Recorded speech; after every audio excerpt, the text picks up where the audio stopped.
views and opinions expressed in this program are those of the participants and do not necessarily reflect the views of BronxNet or the program underwriters. Coming up on this edition of Perspectives, is there a line between victims of sexual assault speaking out and our core American value of innocent until proven guilty? And should victims be believed without any evidence? How do you allow for due process, and how do you handle the sensitive issue when it comes to these allegations? Well, we'll have a discussion on this edition of Perspectives with yours truly, Daren Jaime. Stay tuned. What's on your mind? Let 'em know. What's on your mind? What's on your mind? Let 'em know. Anything relevant to life, you bring it to the table. Whether you make a move solo or a movement with a stable. No fables, you speak on your decisions. Cause in the long run, it's your voice, your views, your vision. Keeping it real with many messages for you to know. This ain't radio, but DJ runs the show. Entertainment, he rocks it. Politics, he locks it. The host with the most would handle any topic. Don't forget to share your perspective with shines of light. Cause it might make a difference in someone else's life. Make a difference. What's your perspective? Express what's in your heart and your mind. Share your perspective. What's your perspective? And hello, everyone, and welcome to another edition of Perspectives. I am Daren Jaime, and of course, we thank you for watching us. Of course, you can watch Perspectives every week here on BronxNet's Channel 67. And if you want to check us out on the World Wide Web, of course, it's bronxnet.org.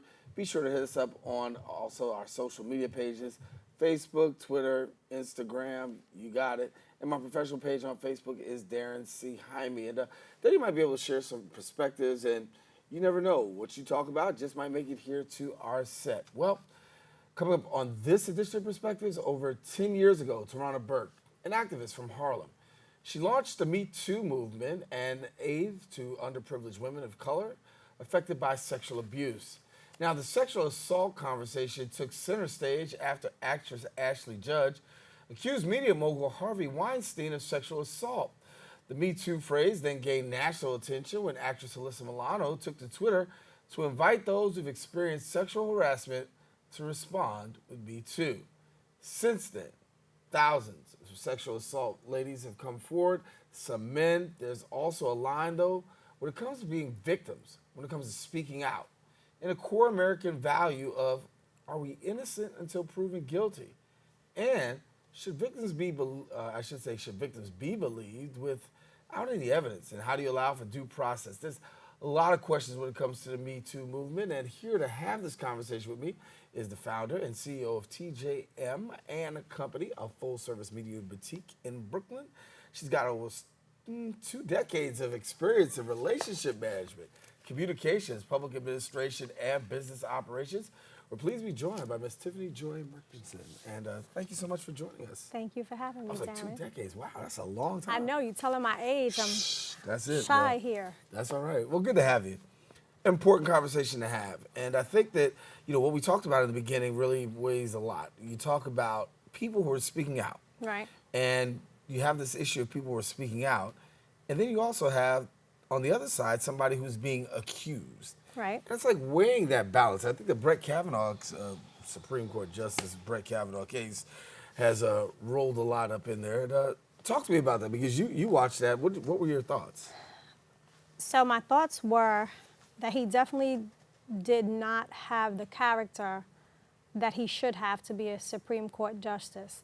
And it's not because of the allegations, it's because of his response to the allegations. For me, sitting in the seat of a publicist, watching the emotion that he displayed and the irrational behavior, that concerned me. It wasn't necessarily the behavior he displayed in high school that concerned me. It was the behavior he displayed today as a grown man who should be able to control his emotions a little bit better. And we had this conversation over the weekend, family, and there are women who are saying, well, why wait so long to come forward? If that were me, I would have done this. And just because he did this in high school doesn't mean that's still who he is, and that's true. You or I are not the same person that we were in high school or college. We've grown up. Right. We've matured, we've gained wisdom, we don't make the same decisions, we probably don't have the same behavior. However, the way that you address it when someone calls you out for a past behavior is not to blame the victim, not to accuse someone of lying, not to let your entourage drag that person through the mud. And I think that's what happened here with Dr. Ford and Kavanaugh. Yeah, so when you have this issue, we talked about it in the open, you got someone who's making an accusation, then you've got on the other side somebody who's supposedly innocent until proven guilty, but nowadays we know it's not really innocent until proven guilty. It's almost in America guilty until proven innocent. I think in this case, it's who cares if you're guilty or not. Because I don't think that the majority of our government actually cared whether or not he was guilty. So it's more so, at least from my perspective, not innocent until proven guilty or guilty until proven innocent. It depends on who you know and what the benefit for the people on the other side are, whether or not guilt or innocence even matters.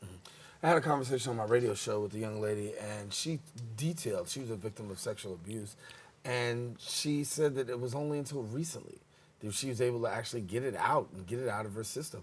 And you hear people say, well, oh, why didn't they speak it? Why didn't they bring it out?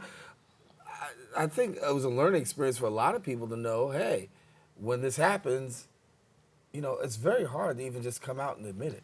So taking a step back, when the Alyssa Milano tweeted, Me Too, I actually had to sit with myself for a moment and decide whether or not I was going to tweet and whether or not my tweet would say #MeToo. And while circumstances may be different for everyone, I had to be honest with myself and say, you know what? I did have a Me Too moment in life. Maybe not as devastating as some of the ladies who have come forward, but yes, still a Me Too moment. I think what happens is, what we fail to realize is that whether it's a man or a woman, if someone has the personality of a predator, they know who to prey on. Just like a lion in the jungle is going to go after the buffalo or the deer that's lagging from the herd, that looks like the weakest link, that's the characteristic of a predator. So for a woman to say, well, if it were me, I would have said something, that's why it's not you. Because they knew that this person wouldn't say anything. They knew that this person would be fearful. They knew that this person had, like with Harvey Weinstein, the women had something that they aspired to that he held in his hand. So predators have that instinct that I know I can go to Sarah and do this, but I can't go to Jessica and do that because Jessica either won't tolerate it, she's gonna fight back, she's gonna make a stink, she's gonna tell, I'll get arrested, whatever. But Sarah, who maybe home life isn't so great, maybe isn't considered the prettiest girl and is looking for some sort of attention or for someone just to like her or some sort of acceptance, Sarah will stand for it and Jessica won't. And so for folks that have that predatory spirit, they know that. So for the women that are saying, well, why did you wait years? That's why. They knew, that predator knew that woman was going to be fearful and banked on the fact that they wouldn't say anything. All right, take a quick break and coming back with more with Tiffany. She's going to talk to us a little bit about a couple of other things too. Where are we today when it comes to the Me Too movement? Is there still momentum, or is there people pulling back simply because of what just happened? We'll talk about that in a minute.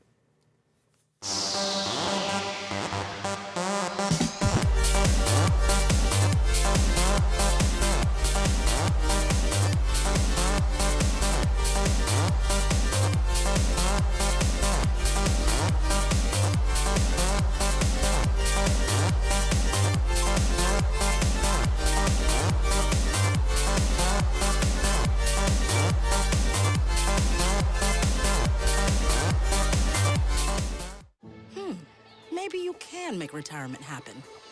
After all, you made this vacation happen. Double points with every purchase? Cleverly merging promotions. I love it.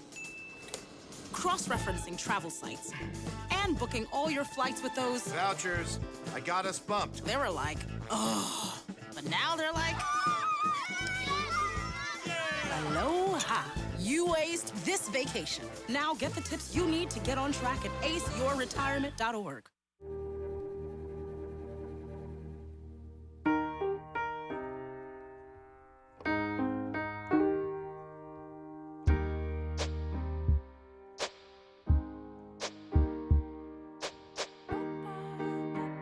And I can't change, even if I tried, even if I wanted to. My love, my love, my love, she keeps me warm. She keeps me warm. She keeps me warm. She keeps me warm. She keeps me warm. She keeps me warm. We are neighbors and best friends. I love my sister. My heart doesn't see race. Love is love. Our family is no less than any other family. Love is kind. Love is patient. And we're back here on Perspectives. Daren Jaime here with you, and we're continuing our conversation talking about sexual abuse allegations. And Tiffany, we were talking in the last segment, and I gave you the lead in on this one. With what happened and what we just witnessed in the Kavanaugh confirmation hearings and Dr. Ford, hearing his response and hearing the tenor in which he responded, the attacks that have happened from presidential to elected officials, does the Me Too movement become stronger, or do people say, gosh, I'm not going to do this? I think people say, gosh, I'm not going to do this. To have the highest official in our nation berate a woman for telling her story is absolutely absurd. And no one else wants to feel that same pain. It makes, women are like, you know what? I should just keep my mouth shut, because she will forever be remembered as the woman who President Trump mocked. I was watching The Daily Show with Trevor Noah, and he made a very good point that our current president has this uncanny ability to change who the victim is in a situation. And now what has happened is he is saying, okay, men, you need to be careful because you could be falsely accused. Nobody's looking at the ratio of women who are actually sexually abused, assaulted, whatever you want to call it, versus men who have been falsely accused. That's a very low number. But the president has now said, men, you need to be careful. We are the victims here. It is a terrible day in society to be a man, because you can be falsely accused and you need to squelch that, in so many words, is what he's saying. So there's going to be less attention. Women in positions that have men of power over them are going to be less likely to speak up. And when that happens, men who have that predatory spirit will just begin going on the prowl again, because we've now squelched it. We've now got everybody thinking that the victims in this situation are the men, not the women who have actually been assaulted. And if you really want to put it in perspective, let's take a look at this. You say, or actually the president says, that men are the ones now who have to worry about being falsely accused. And if the president was so worried about men being falsely accused, then why has he still not yet apologized to the Central Park Five, who comes out of Central Park, were accused of raping a woman in Central Park, only to find out that they were not the ones, the perpetrators, so much so that he actually took out a $100,000 page ad practically calling for the death penalty for all 5 of these young men, and they were falsely accused, exonerated, and to this day still can't get a public apology from the President of the United States. So I don't buy that at all.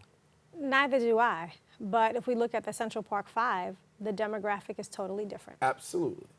And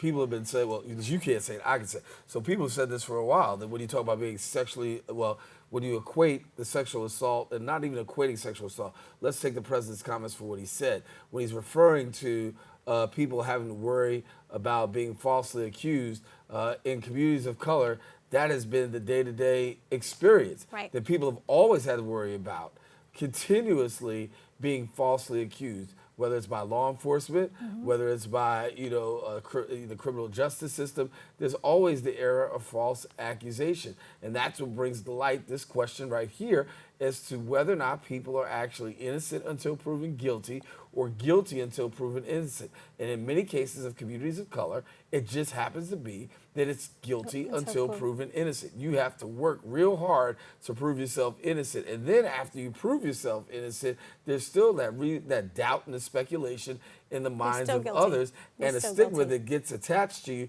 that you never, ever, ever get a chance to because recover they from. shouldn't have been in Central Park, or they shouldn't have lived on a certain street, or they shouldn't have associated with each other, they shouldn't have been friends. So there's always going to be that stigmatism that follows them wherever they go. There are going to be people who have watched this unfold over the years that still say, I think you're still guilty. They're going to live with that hanging over their heads for the remainder of their lives. In communities of color, like you said, our folks, males and females, are falsely accused on a consistent basis, and when and if found guilty, are definitely treated unfairly compared to our counterparts who live in other communities.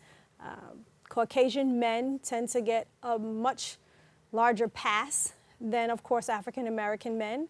And right now, Trump is just supporting the folks that look like him, the folks that are in the same room, folks of like minds. And, he's telling them, be careful because you could get falsely accused. He's not talking about our young men of color or our young women of color. That's not where his concern is. It's about money for him. Even if you look at, he's talking about the midterm elections and he's saying a vote for this one is a vote for Trump. A vote for this one is a vote for Trump. He's making it all about him. And it's just a mockery. Well, I think not just a mockery, but it's also hypocrisy. When you talk about sexual assault, this is a person who talked about sexually assaulting women on tape, denied it on tape, was caught out there talking on tape. And so just me and my journalistic self says, this is a guy who really should not be in front of the camera speaking about these issues whatsoever. Not only is he speaking on the issues, but he's speaking, with passion and defending someone like a Brett Kavanaugh, and not even playing the middle of the line to say, okay, let the investigation take its course, even though we know that's rigged. But just to go all the way to the left and say he was done wrong, his family, a great disservice, great man, great this, great that, that does something. If you look at the two of them, I feel like my mother used to say frickin' frack. That's my mother too, good. Frickin' frack. If you look at the two of them, so Kavanaugh is against the prosecution, the investigation of a president. We all know that, there's a push for Trump. We have the Mueller investigation, the FBI, the Russiagate, whatever they're calling it. But Kavanaugh is against the prosecution, the questioning, the subpoenaing of, bringing a subpoena against the president. So that falls right, that's his ace in the hole. He's also looking at overturning Roe versus Wade. Now, if you think about the communities that's going to impact, it's really going to be communities of color where families are struggling to get by as it is. When you have access to money, you have access to things that we won't have access to. They're talking about putting more regulations on doctors who do perform abortions and things of that nature. That's going to trickle down and impact the low-income, impoverished communities more than it's going to impact anybody else. But again, Trump only cares about the wealthy, those that look like him, those that eat at the table with him, and Kavanaugh is going to give him the Supreme Court decisions that back his agendas. Coming up, we'll talk a little bit more. Stay with us. We'll be right back right after this. Did you know kids who play outdoors have healthier lungs? Totally. I did. Did you know that boys that play with dolls make better husbands? My son has lots of dolls. But did you know terry cloth diapers breathe better? I did. It's totally true. Oh, yeah, yeah. Did you know that strollers have the right of way on the sidewalk? Yes. Yep, I did. Did you guys Did you know that kids who eat breakfast have higher GPAs? Yeah, I know. Yeah. That's actually what I was going to say. Did you know babies should never touch silver? It's really bad for them. I knew that. Did you guys know that statistically friendly kids have more friends? Mm-hmm. Yeah. That's obvious. Did you know most people think they're using the right car seat for their kid, but they're not?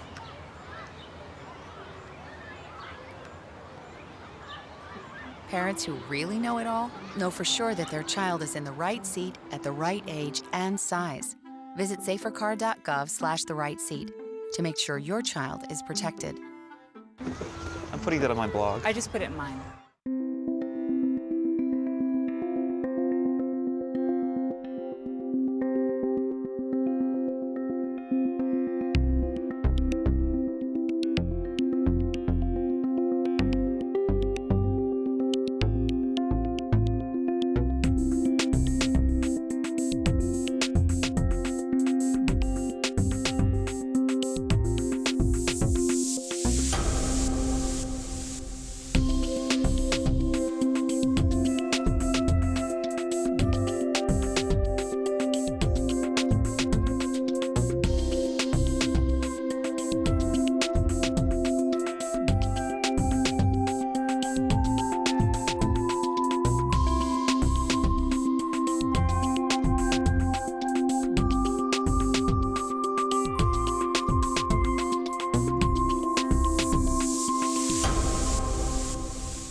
And we are back here on Perspectives, and we're continuing our conversation talking about sexual assault and the Me Too movement and the Brett Kavanaugh confirmation that he's now a sitting Supreme Court justice. And the word is, he says he's going to be a team player.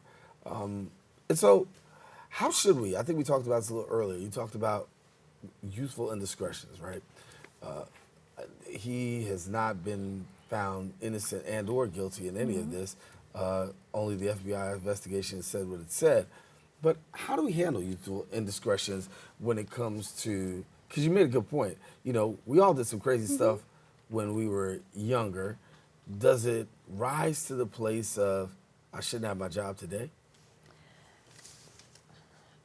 I think that's a case-by-case, has to be taken on a case-by-case basis. Like I tell clients all the time, we make mistakes. But an apology is being sorry for what you did, not being sorry because you got caught. And there's a difference there.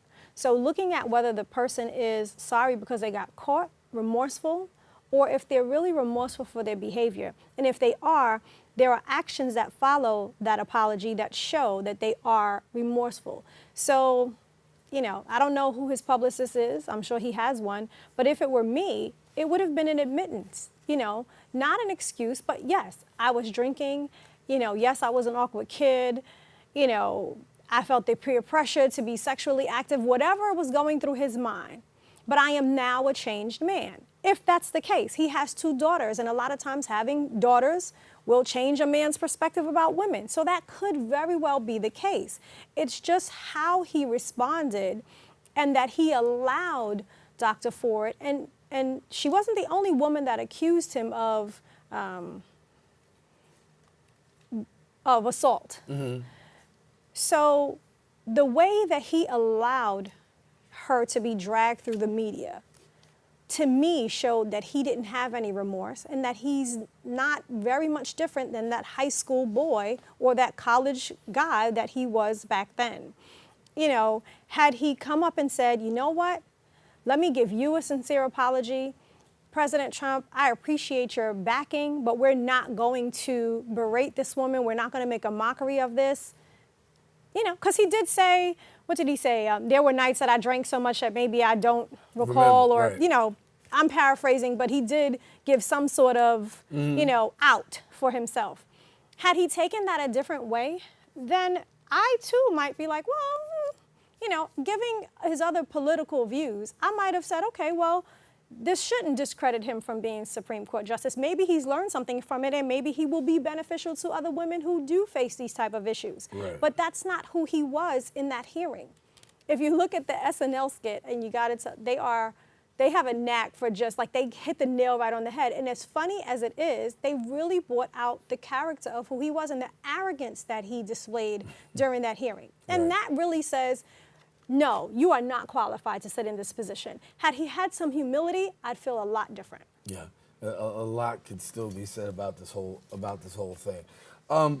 What about for you? If you had a client and they talked about they were sexually assaulted, as we get close down the show, what would be your advice to them in terms of speaking out or refraining? They'd have to make the decision on whether being a leader was that important to them. I would, for a female client coming out with something like this, there is going to be scrutiny and you need to be prepared to deal with that. But my pastor always says, if you don't want to be gossiped about, attacked, talked about, disliked, then don't be a leader. Anytime that you decide to be the first to do anything, the first black woman something, the first black president, whatever, the first PTA parent in a school, you're going to be open to scrutiny. And you need to just be prepared for that. There are some folks who their calling is to be on that front line. And there are some folks that's not their calling, but there are other ways that they can support it. So for my clients, when it comes to speaking forth, what they say, sacrifice one to save many. If they are ready to take that on, then we go all the way. But if you're not, and it's going to do you more of a detriment and then a detriment to the entire movement, because if you're not ready to be strong and stand and see it all the way through, you're only going to damage the movement. Right. So maybe you should, have your, and I'm not saying this to be funny, but have your counseling and your therapy or whatever that you do to move forward and to get some closure, and then maybe volunteer or help in another way in the background. But if you're not ready to fight that fight, you don't want to get out there. On the front line. We'll leave it there. Tiffany, thank you so much for coming and sharing with us. Very delicate conversation, but it's so true, and it's a conversation that needs to be had, and things need to be talked about. And so certainly continue to watch us here on Perspectives. We'll bring you more about the Kavanaugh nomination and the whole confirmation and the whole Me Too movement. It's not going away, and there's going to be more conversations that need to be had, and there should be more conversations that need to be had, and people should be encouraged to come out and speak up and not be made a victim for speaking out about it. And unfortunately, as we said, it's not innocent until being proven guilty. It's sometimes in the case, it's guilty until being proven innocent on one side, but on the other side, you've also got these other women out there, and men as well, who have been victims and need to have their voice heard. And so it's a huge balance, and we got to weigh the balance. We got to weigh it real good. That's about all the time we have us here on Perspectives. Thank you for watching. For all of us here on the set, I'm Daren Jaime. Take care. God bless. Share your perspective with somebody else. You never know. It just might make a difference in someone else's life. Take care. Anything relevant to life, you bring it to the table. Whether you make a move solo or a movement with a stable. No fables, you speak on your decisions. Cause in the long run, it's your voice, your views, your vision. Keeping it real with many messages for you to know. This ain't radio, but DJ runs the show. Entertainment, he rocks it. Politics, he locks it. The host with the most would handle any topic. Don't forget to share your perspective with shines of light, cause it might make